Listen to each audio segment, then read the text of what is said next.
Hello viewers, hi.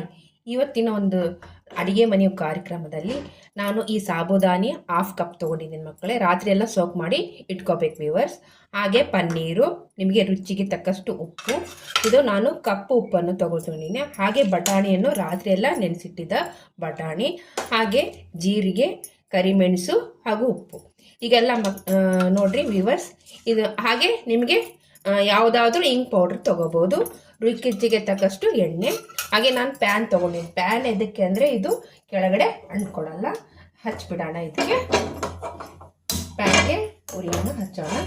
ಇದನ್ನು ಒಂದು 5 ನಿಮಿಷ ಬೆಚ್ಚಗಾಗಕ್ಕೆ ಬಿಡೋಣ. ತಕ್ಷಣ ನೋಡಿ, ರಾತ್ರಿ ಎಲ್ಲ ನೆನೆಸಿಟ್ಕೊಂಡಿದ್ದ ಸಾಬುದಾನಿ, ಪನ್ನೀರು, ಉಪ್ಪು, ಜೀರಿಗೆ ಎಲ್ಲ ಹದ ಮಾಡಿ ಇಟ್ಕೊಂಡಿದ್ದೀನಿ. ಇದು ಹದ ಮಾಡುವಲ್ಲಿ ಮಾರ್ಕೆಟ್ನಲ್ಲಿ ಸಿಗ್ತದೆ ವ್ಯೂವರ್ಸ್. ಇದನ್ನು ನೀಟಾಗಿ ಎಲ್ಲವನ್ನು, ಪನ್ನೀರು, ಸಾಬುದಾನಿ, ಹಾಗೆ ಜೀರಿಗೆ, ಇವನ್ನೆಲ್ಲ ಈ ಥರ ನೀವು ನುಣ್ಣಿಗೆ ಮ್ಯಾಶ್ ಮಾಡ್ಕೋಬೇಕು. ಈ ಥರ ನುಣ್ಣಿಗೆ, ಎಷ್ಟು ನುಣ್ಣಗೆ ನಿಧಾನವಾಗಿ ನಾವು ಮಾಡಿಕೊಂಡ್ರೆ ಇದು ಚೆನ್ನಾಗಿ ನಮಗೆ ಟೇಸ್ಟ್ ಬರ್ತದೆ. ಎಲ್ಲ ಮಿಕ್ಸಪ್ ಆದರೆ, ಬಾಯಲ್ಲಿ ಇಟ್ಕೊಂಡ್ರೆ ಚೆನ್ನಾಗಿ ಮಿಕ್ಸಪ್ ಆದರೆ ಫ್ಲೇವರ್ಸ್ ಎಲ್ಲ ಬಾಯಿಗೆ ಅಂಟ್ಕೊಂಡು ರುಚಿಯಾಗುತ್ತದೆ. ಹಾಗೆ ಸ್ವಲ್ಪ ಇದರೊಳಗೆ ಎಣ್ಣೆ ಆಡ್ಬಿಡೋಣ. ನೀವು ಯಾವುದಾದ್ರೂ ತಿನ್ನೋ ಅಡುಗೆ ಎಣ್ಣೆಯನ್ನು ಇದಕ್ಕೆ ಬಳಸ್ಬೋದು. ನಾನು ಶೇಂಗಾ ಎಣ್ಣೆಯನ್ನು ಬಳಸ್ತಾ ಇದ್ದೀನಿ. ಈ ತವ ಸ್ವಲ್ಪ ಬಿಸಿ ಆಗ್ತಾ ಇದೆ. ಇದಕ್ಕೆ ಸ್ವಲ್ಪ ನಿಮ್ಮ ಮನೆಯಲ್ಲಿ ಯಾವ ಥರ ಎಣ್ಣೆಯನ್ನು ಬಳಸ್ತಾರೋ ಆ ಥರ ಮಾತ್ರ ಒಂದು ಚಿಟಿಕೆಯಷ್ಟು ಎಣ್ಣೆ ಹಾಕಿದರೆ ಸಾಕು. ನಮ್ಮ ತವ ಬಿಸಿ ಆಗಿದೆ.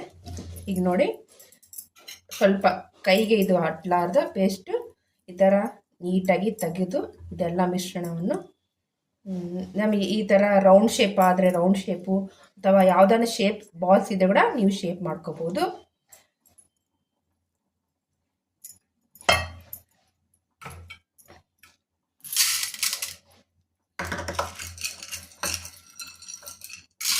ನಾನೊಂದು ಬಾಲ್ ತೊಗೊತಾ ಇದ್ದೀನಿ ಇವತ್ತು. ಆ ಬಾಲ್ ಸಹಾಯದಿಂದ ನೀವು ರೌಂಡ್ ಶೇಪ್ ಆಗಿ ಮಾಡ್ಕೋಬಹುದು.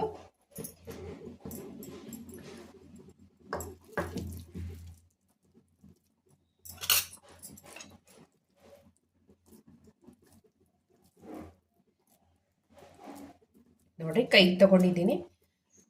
ಈ ಥರ